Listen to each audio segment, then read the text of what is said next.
But the Almas is a wild man with a difference. He's supposed to be a bit more human than ape, and more like our cousin the Neanderthal, perhaps not extinct after all. So, exactly what do we know about Neanderthals?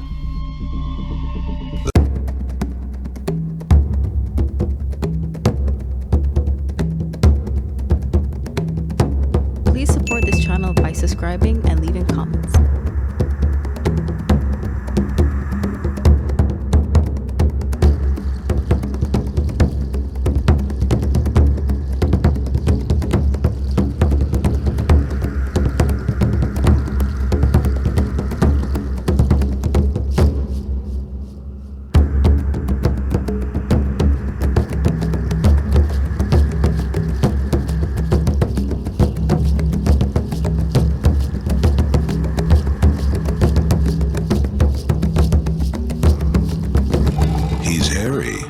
Scary. Mongolians call him Almas. Russians, Almastay. Others know him as the Wild Man. He's not as famous as Bigfoot or the Yeti, but he may be something they're not. A living, breathing Neanderthal. Is it possible that Paleolithic people still walk this planet? Some Almas seekers are trekking to the ends of the earth in search of an Almas hide or a hair. Have you got an Almas skin here? Many eyewitnesses are convinced the Almas lives. He lowered like this, very fast, and disappeared. I can't say that I felt any animosity from him. If it's not found soon, it could die out. Yet, top anthropologists are skeptical of its existence.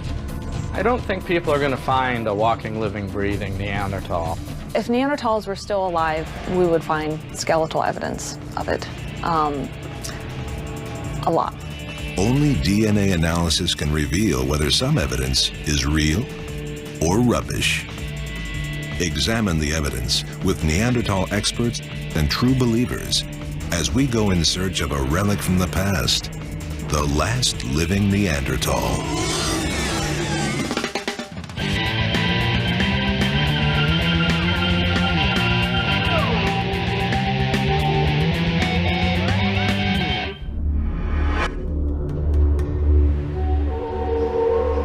The mountains of Western Mongolia and Russia's Caucasus may be home to a relic unlike any other.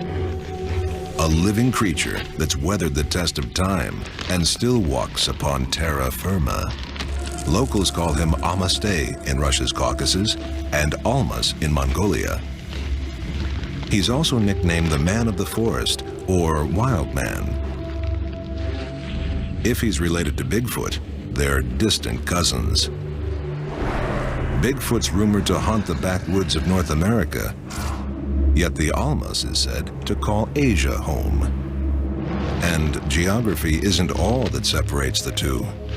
Believers in Bigfoot say he may be related to an ancient primate species called Gigantopithecus, which lived until about 300,000 years ago. Asia's Almas is said to be a bit different. Those who've ID'd him say he's less ape and more man. Stone Age man, that is. In fact, many theorize that Asia's Almas might just be a relic Neanderthal. A relic Neanderthal is thought to be a member of a small Neanderthal population that survived for generations. And believers in the Almas claim to have the evidence that may prove this relic creature still lives. Bones, hair samples, and footprints.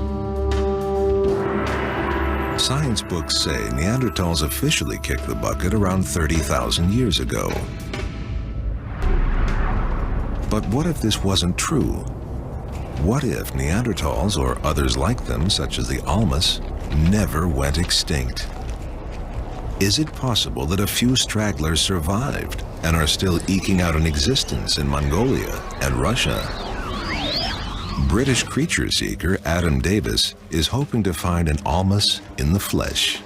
Davis, a court investigator by day, spends most of his off hours traveling the world in search of unknown, cryptid creatures. People may say cryptozoological work is a bit weird. My motivation is to bring back scientific facts because I believe that a number of these creatures are under serious threat, and I'd like to prove their existence. He's launched previous expeditions to find Scotland's Loch Ness Monster, Sumatra's orang pendek, the Congo's dragon, and Mongolia's death worm. So far, he's 0 for 4, but has come back to Mongolia to take a stab at finding the wild man. I believe the Almas is a real creature, but it's in serious decline. I think there's very few of them in the very high mountain ranges around western Mongolia. In the last 2 days, Davis has flown over 4,000 miles from Manchester to the tiny outpost of Hovd, Mongolia. He's on a mission to find the Almas before time runs out. Adam's guide and friend, Bilge, will help him on his search. A grand adventure lies ahead. Adam and Bilge set off into the steppes to begin their quest, determined to succeed. Look, a lot of people will watch something like this and think, why is he bothering, yeah? Why doesn't he go back to his day job? But I firmly believe that in some very remote places in the world, there are a number of unique creatures who are in serious environmental danger. Out on the plains, a group of nomadic horsemen bump into a Brit on the prowl for a primitive man. My name's Adam Davis and I'm from England, and I'm really pleased to meet you guys. Those are beautiful horses. I've got some pictures here, yeah? I want to show the pictures. Have you seen this creature? Has he ever seen this creature? Have you ever seen the creature? No. What about you guys? Have you heard any stories about the Almas? This kind of thing has been talked about in the past.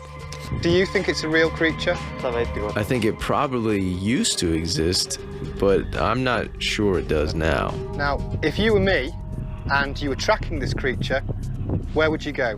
The men give him some Almas hunting advice. You should go to the mountains. So it lives in the mountains over there? Steered toward the hills, Adam hopes to make the find of the century. Okay, guys, thank you very much. Adam may be off on a wild goose chase, but the fact is, these wild men rumors have more than one eyewitness to back them up. Today, journalist Nina Grinyova finds peace in the forest, but 20 years ago, on an enchanted evening, Nina met a mysterious stranger. In 1980, an 18-year-old Nina and a group of friends traveled to Russia's Pamir Mountains in search of a living wild man. We traveled to the area where it was thought this creature was living, the snowman, or a relict hominoid. But amongst ourselves, we called him Gosha. One night, feeling brave, Nina went into the forest in search of the creature all by herself. All of a sudden, to the left of me, I heard someone banging 2 stones together. It was believed that it was the way Gosha played around. I turned around. He was standing and staring at me. The face had typical Neanderthal features, like a prehistoric man. He wasn't the teen heartthrob, but Nina was awestruck. I can't say that I felt any animosity from him, but all my feelings just atrophied. Next, Nina thought she'd draw him in closer, using what she believed would be the ultimate Almas attractor. We were looking into each other's eyes, and then, for some reason, I took this squeaky toy out of my pocket. I heard of hunters trying to attract ducks, so I thought these sounds might be familiar to him, and they would attract him. Sadly, her instincts were off. I instinctively squeezed it, and that's when he turned around and headed down the hill. Nina was left behind, with nothing but a squeaky toy, and her heart overflowing with emotion. So many years passed, but I still have these very strong feelings. I get so nostalgic. I dream about the Pamir Mountains. I dream about Gosha. So much for the close encounter. As every investigator knows, eyewitness testimony can be unreliable. What we need is physical evidence. And there's one place we may be able to find it. Moscow, Russia. Igor Bortsev is convinced that wild men still roam the planet. He's spent over 30 years of his life trying to find Asia's almas. I'm convinced that hairy primates exist, and I want to prove that they exist. Igor calls himself a hominologist, meaning he studies hairy bipedal primates that are human-like, but not human. It started out as a hobby, but now it's his profession. Each day, he heads to work at one of Moscow's little-known secrets, Igor's very own Institute of Hominology. Here, Igor and an office staff of 3 put out books, a newsletter, and a website. Igor's expeditions to find the almas all start here. It is possible that Almaty is a relic Neanderthals. Igor's office is packed with souvenirs from past expeditions, and footprints and hair samples. We have found them in Pamir Mountain during the expeditions. We have found one nest of them, of hominoids. There are 3 samples here. It would be nice to study them, to make a DNA analysis of these samples. Igor has quite a collection. I have found a very nice sample of excrements. But scat aside, Igor's been holding on to vital evidence that might solve one of the greatest almas mysteries of all. Could Neanderthals still be walking this planet and even interbreeding with us?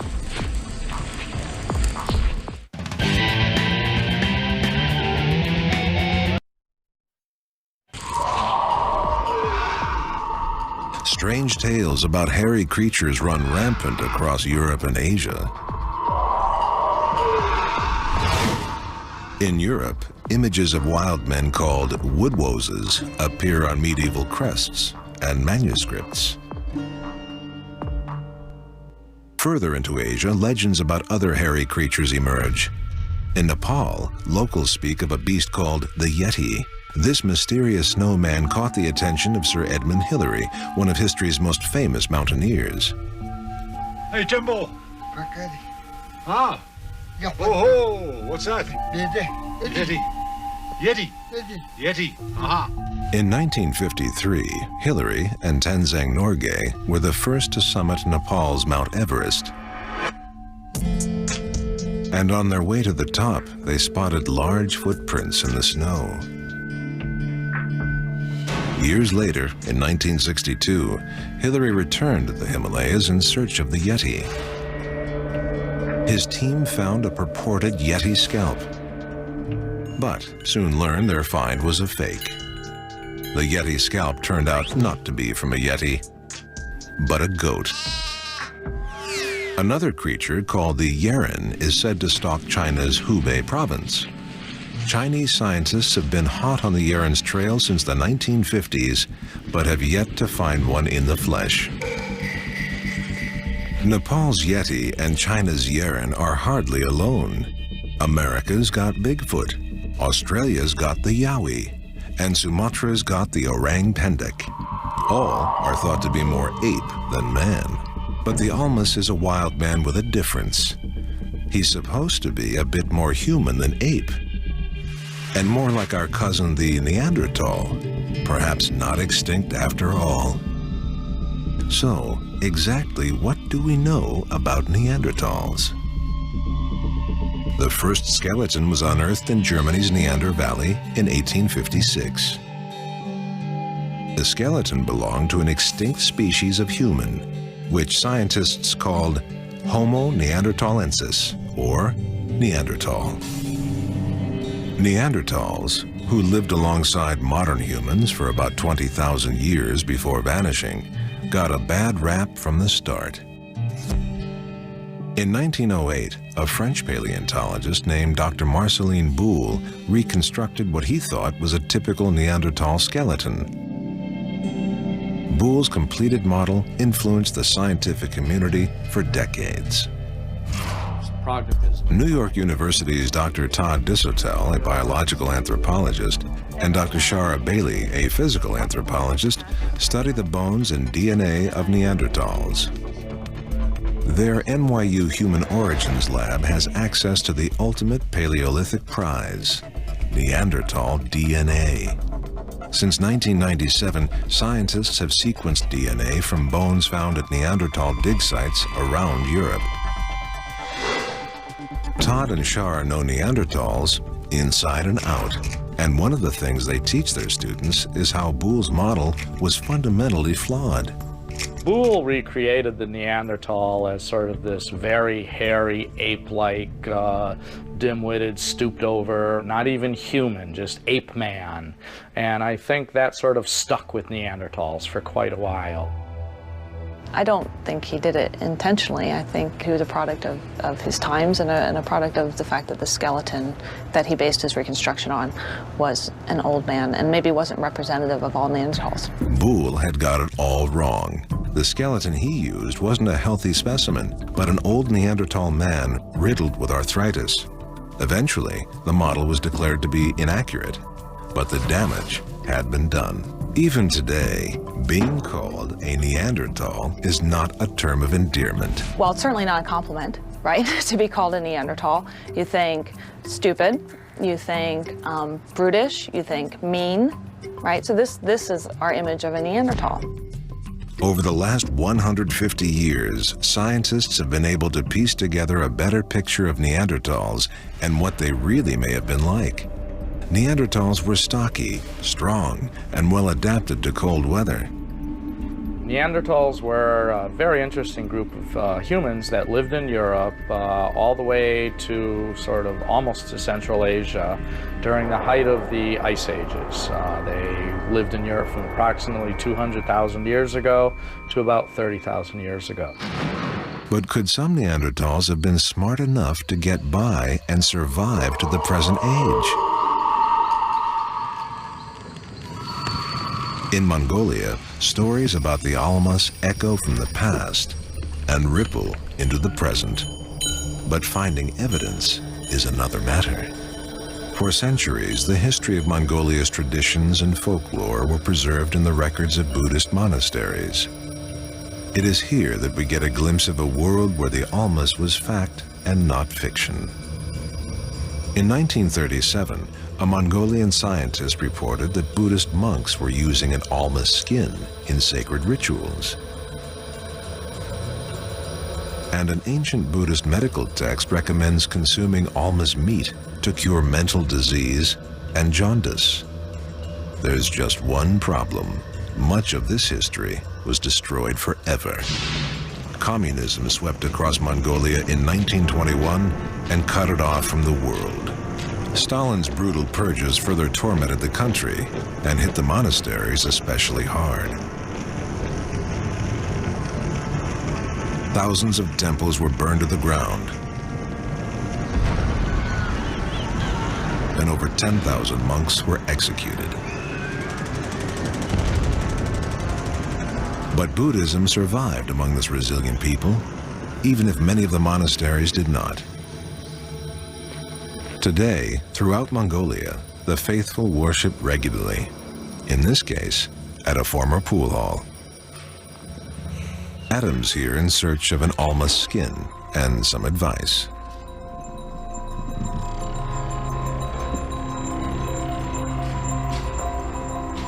Have you got an Alma's skin here?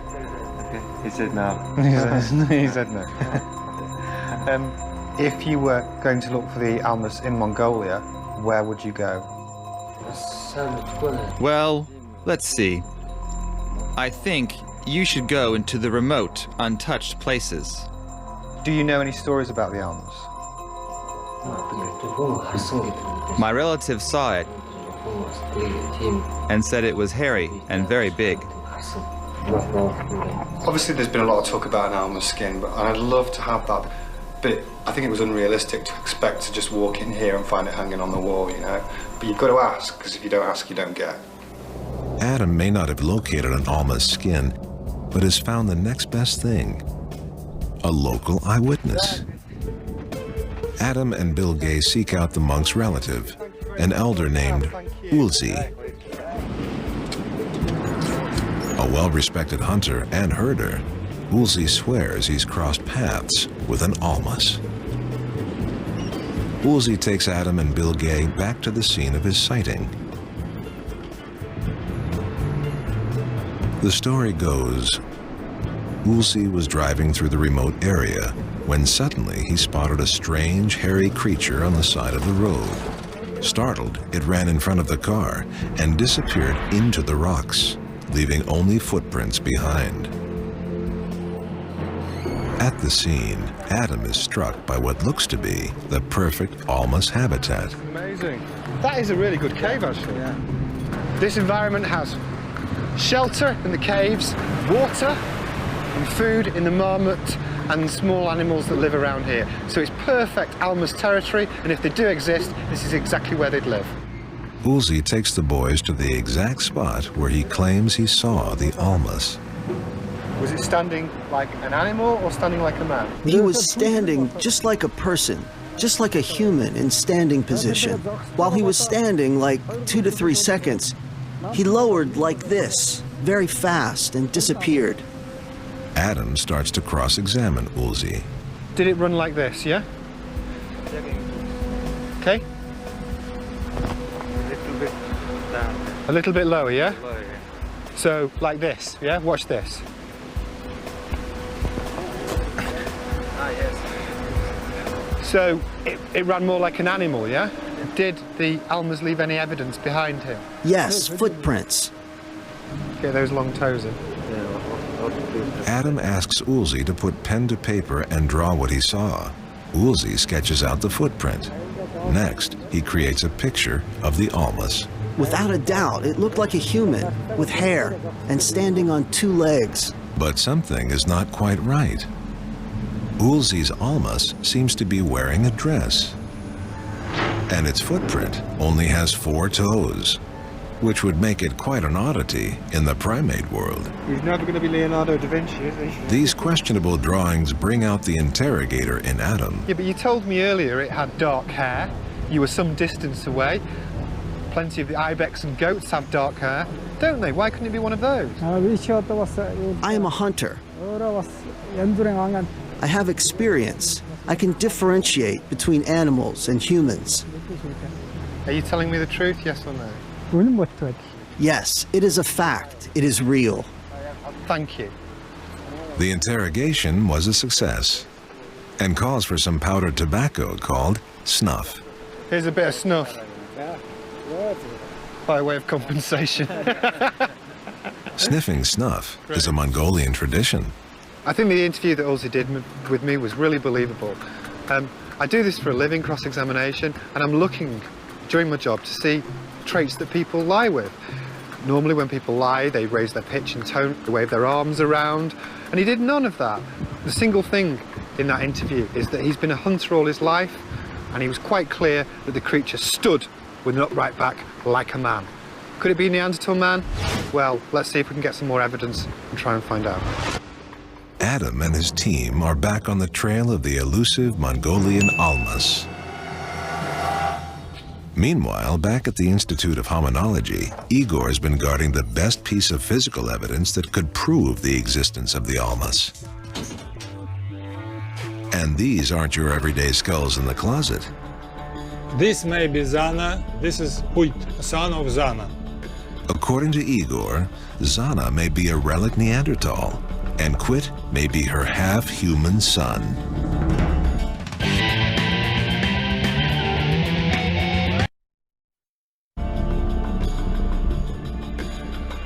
These skulls have one heck of a story.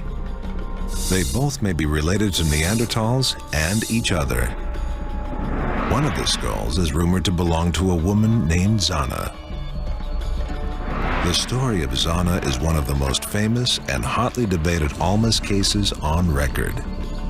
According to local legends and cryptozoological reports, Zana may have been an Almas that lived during the mid-19th century.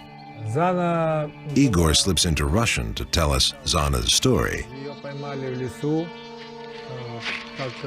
The story goes, in southern Russia in 1850, hunters stumbled upon something weird in the forest.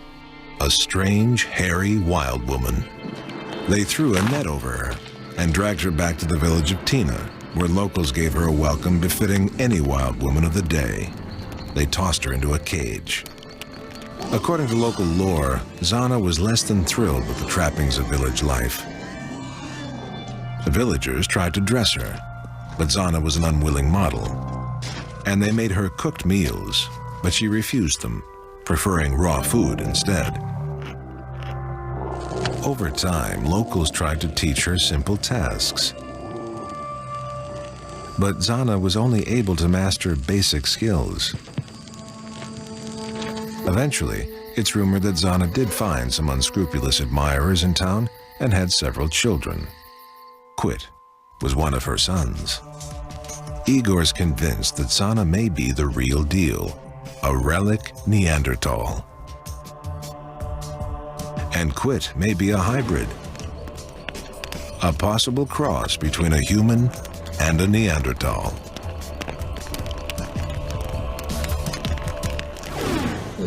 This may be Zana's skull, but maybe not. I don't know. It's necessary to analyze.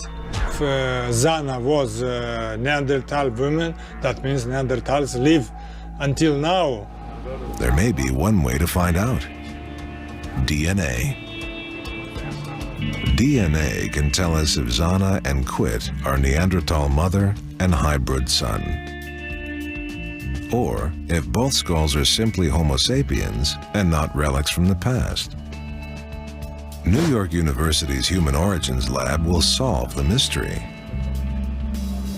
Dr. Todd Disotell can compare Quit's and Zana's DNA to Neanderthal DNA.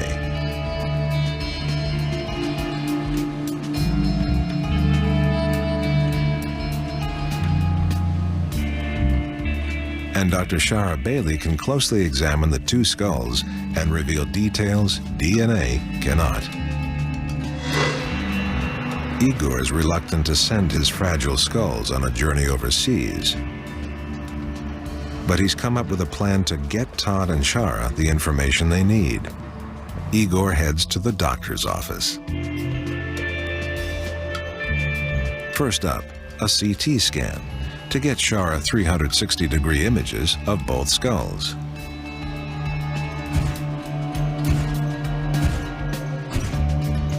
Next up, the dentist. DNA is not only found in bones and blood, but in teeth.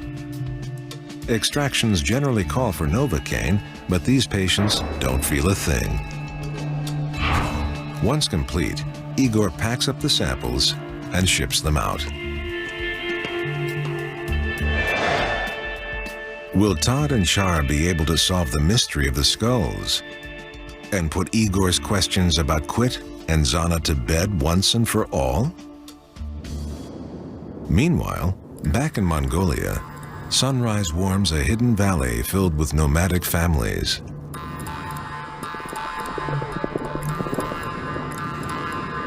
Almas hunter Adam Davis goes house to house, or ger to ger in this case, in search of clues. A foreigner in these remote parts is about as rare as the Almas itself. How would he feel, yeah? If one of these was walking past his ger. I would be surprised. Adam is offered a bowl of warm, milky tea at every house he enters. You know, there's only so many dairy products I can eat. Hi. My name's Adam, and I'm from England. Have some English snuff. Once again, a bit of ceremonial snuff is passed around and seems to get people talking. Why doesn't he believe it's a real animal? Since I haven't seen it, I don't believe in it. Do you think the Almas is a dangerous creature? They're not dangerous. Why? Well, like any animal trying to survive, it's afraid of humans.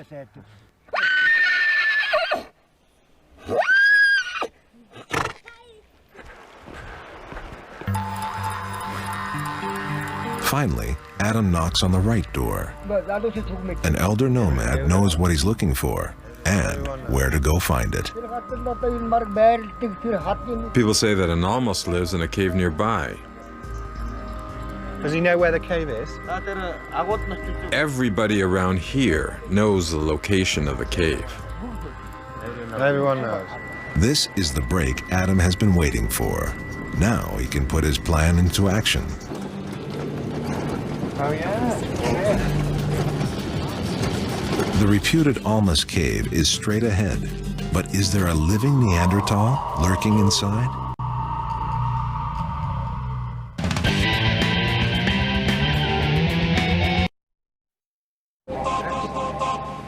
Igor's care package, filled with teeth, CT scans, and hair samples, arrives at NYU's lab not a moment too soon. Todd's team quickly sets to work, extracting DNA out of the hair and teeth. DNA is actually often very well preserved in teeth. I mean, teeth are the very hardest part of the body, so if you can get inside a tooth, you're very likely to be able to retrieve the DNA that was initially present during the growth of that tooth. Meanwhile, Shara examines Quit's and Zana's CT scans. Is it possible that Zana could have been part of a relic Neanderthal population that survived up until the 1800s? And could Quit really have been a cross between Neanderthal and human being? If either of these skulls reveal Neanderthal DNA, Igor's made a remarkable discovery. The New York University team wants to uncover the truth, but they're skeptical about Quit's and Zana's Neanderthal origins. Most scientists agree that Neanderthals vanished around 30,000 years ago. But exactly how they disappeared is open to debate and very controversial. Many Neanderthal bones are covered with slash marks. Some say these markings are the signs of cannibalism, and some believe that by consuming infected tissue, they may have contracted a deadly disease. There are Neanderthal specimens that look like they were cooked, perhaps eaten. Is that why they went extinct? I doubt it. Others say competition over food and territory sparked a war between modern humans and Neanderthals. Still another theory proposes that drastic changes in environment caused Neanderthal populations to crash. I think the best hypothesis we have going for us right now for the extinction of Neanderthals is the marked climatic changes we see around 30,000 years ago, combined with competition with incoming modern humans. I think basically the Neanderthals disappeared because the new group of modern people coming in, probably with a slightly more sophisticated culture, outcompeted them. For decades, some scientists speculated that modern humans caused Neanderthals' extinction by breeding with them. In the scientific community, the issue of Neanderthal and human interbreeding is a hot one. Humans are just not that discriminating. I don't think that, I mean, if they met, they, certainly would have interbred. But that doesn't mean that they were the same species. Neanderthals and humans overlapped in time for actually many thousands of years in different regions of the Middle East and Europe. Did Neanderthals and modern humans have sex? Almost certainly. I mean, that just seems extremely likely. Did they produce offspring? Maybe, probably not. Did they produce fertile, viable hybrid offspring that then had offspring themselves? I think not. Although the scientists are skeptical, Adam Davis is not. He continues to charge onwards and upwards. Bilge, after we get round this ridge, we're going to have to be really careful because if it smells us, it's going to run away. The rumored Almas Cave lies at the top of this ridge.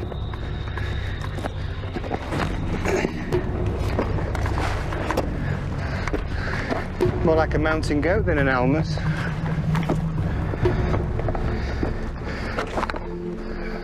What I'm doing now is approaching the cave of the Almas. It's really important when you approach the lair of an animal that it doesn't smell you and you don't spook it. So I'll be as quiet as I can.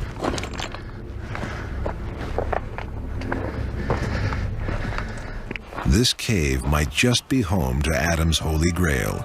There are plenty of places in here an Almas could hide. Whole family could live here, couldn't they? Yeah. I mean, look down there, you've got that massive hole. Goodness knows where that goes to. Yeah, they could be living up in any of those little caves up there. Yeah. But the thing is, right now, they've definitely heard us approach, so they're not going to come out right now. What we need to do is draw them out, and the best way to do that is by using the raw meat and the motion cameras. Adam puts his plan in motion. You see that eye-shaped ridge there? I think that will provide enough elevation that we can, if we go down low for the stakeout, we'll actually not be able to be viewed from the cave. Okay. And from there, we'll be able to observe anything coming in and out of the cave. Next, Adam and Bill Gay set up a remote camera trap, hoping to catch an Almas in action. It's set it up over here, yeah? All the people we spoke to said that the Almas was about the height of a man. Yeah. So this is a motion detector. If you just give me that thing there, which will stop and start the camera. The camera's on and ready to go, but Adam's work isn't finished. He's counting on the fact the Almas isn't a vegetarian. Okay, I'm putting out raw meat rather than carrots because the locals told me that that's what the Almas likes to eat. So hopefully he'll be hungry, and from my observational post down there, I'll be able to see him and take a photograph, maybe. Fingers crossed. As night falls, part 2 of Adam's plan is put into effect. It's stakeout time. A few hours have passed, and an Almas has yet to appear, but the night is still young. Like two dedicated detectives, Adam and Bill Gay man their post. But Bill Gay's a bit of a stakeout rookie. How many of us will stay here? Staying here all night? We've got it? Yeah. Do a proper stakeout. Yeah. Got to sit like this. Be really quiet. Until the sun rises. Not move until the sun rises here at spot on. The team hunkers down for a serious night of Almas surveillance. For a bit of whiskey? I know. You never say no. Yeah, I never say no. Yeah. And snuff. And snuff. As the stakeout drags on, Adam and Bill Gay ponder life's larger questions, such as Mongolians' meat-eating ways. Tell me the truth. Tell me the truth. What do you think of vegetarians, Bill Gay? It's grassy. If an Almas ran across, you'd be fine. Yeah, you'd think, right, my job is done. But if you saw a lettuce blowing across the plain, I think you'd tremble in fear.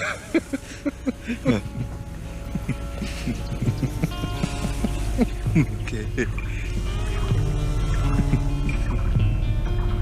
As dawn draws near, Adam and Bill Gay's enthusiasm winds down.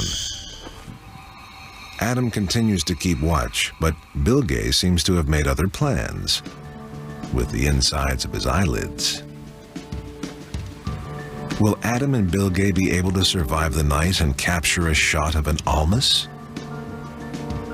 Can Todd and Shara uncover the truth behind Zana's and Quit's origins? And will it be good news or bad for Igor?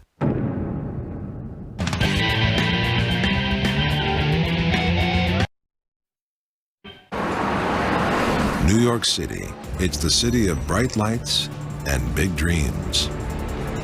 Igor has traveled all the way to the Big Apple to hear the results from the New York University team face to face and discover if Zana's and Quit's alleged Neanderthal roots are fact or fiction. Could his hopes and dreams be shattered, or will he get the surprise of a lifetime? Come on, Bill Gay. Not showing up In Mongolia, sunlight rouses Adam and Bilge from an uneventful night. Their only hope now lies with the motion camera. I think it's fair to say the stakeout was a bit of a flop. So what we're going to do now is go up to the cave and see if we've got anything on the infrared.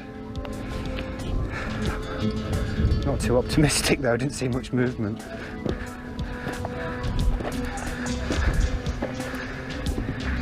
Adam and Bilge eagerly run through the footage, but it's not quite what they expected. Hey, look, Bilge, there is a vegetarian in Mongolia. That bird hasn't even touched the meat. The footage is nowhere near what I call inspiring. It's not disappointing because I have a lovely bird, a lovely rare Mongolian bird, clucking through the cave after a whole night on a stakeout. Ooh, I'm so impressed. And you know, the thing about it is I left out a lovely big chunk of meat for the almas. That was my dinner, that was.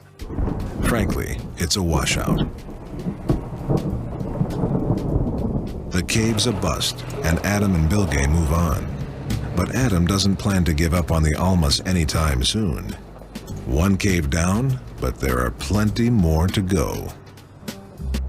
Back at Todd and Shara's New York University lab, the results are in. Shara's examined the CT scans and come to a few conclusions about Quit and Zana based on the shape of their skulls. When we take a look at this profile of Quit, it's almost more modern than this modern human here on the right. So there's absolutely no evidence of any kind of similarity between Neanderthals here on the left and Quit. With Zana, the hypothesis is that she's some kind of relic Neanderthal, which means that she should be more like this Neanderthal here on the left than she is like this modern human on the right. But when you look at it, what's really cool about this, when you look at it, she's almost identical to this modern human here. I mean, take a look at the profile here in the back of the skull, especially this area right here where it curves in. There's no evidence from this profile, this CT scan, that Zana is a relic Neanderthal. But although Zana's skull may be human, there is something strange about her jaw. She's an unusual looking gal, this jutting out here that looks kind of ape-like. What could have possibly caused Zana to both act and look different from others? Based on the skull alone, Shara is only able to speculate. My working hypothesis is that she probably had some kind of syndrome that left her with rather odd facial features and a lowered mental capacity. A sad revelation. Rather than a wild woman from the mountains, she may in fact have been suffering from a condition that led her fellow man to first ostracize, then imprison and mistreat her. Todd's DNA results will reveal the ultimate truth about Quit and Zana and their possible Neanderthal roots. We just got the results right off our DNA sequencer, so I can show you what we've found. I'm happy that it happened. It's time to break the news to Igor.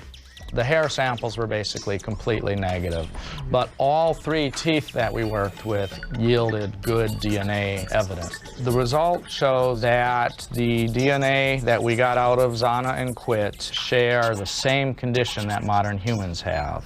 To me, this is a pretty unequivocal result, suggesting that Zana and Quit are indeed modern humans, not Neanderthals, not relic Neanderthals, not even hybrids, but absolutely, completely modern human specimens. Now for the good news. What is interesting, though, is they have the very same DNA type. So Zana could indeed be Quit's mother. Next, it's Shara's turn. I found that Zana's skull was unusual looking. She had, like you said, she had really protruding, or marked prognathism, protruding lower part of the face. She also had rather large orbits. But overall, I didn't see anything in particular that made me think that she, looked Neanderthal-like. We're waiting for 30 years to be analyzed. Now you made this analysis. Thank you very much.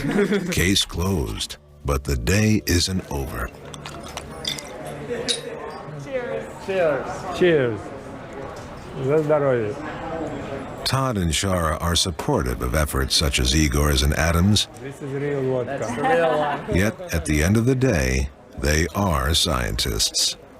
However, Igor and other believers refuse to give up hope and are convinced the Almas is still out there. Because I know the places where there is a creature visited, I should go to them with open heart and with a good, friendly attitude to them. And they will understand.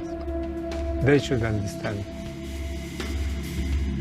We want to meet them, and they want to meet us. This meeting will take place sometime very soon. If you believe in something, it will happen. I think it's very important for the Almas to be found because it's in a very remote area of Mongolia. If it's not found soon, it could die out. And if it dies out, we could have lost something that's a very important part of our own heritage. But Todd and Shara aren't going to be easily swayed. If Neanderthals were still alive, we would find skeletal evidence of it.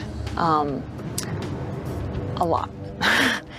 I don't think people are going to find a walking, living, breathing Neanderthal. More likely, we'll find something else of equal importance that would be useful to science.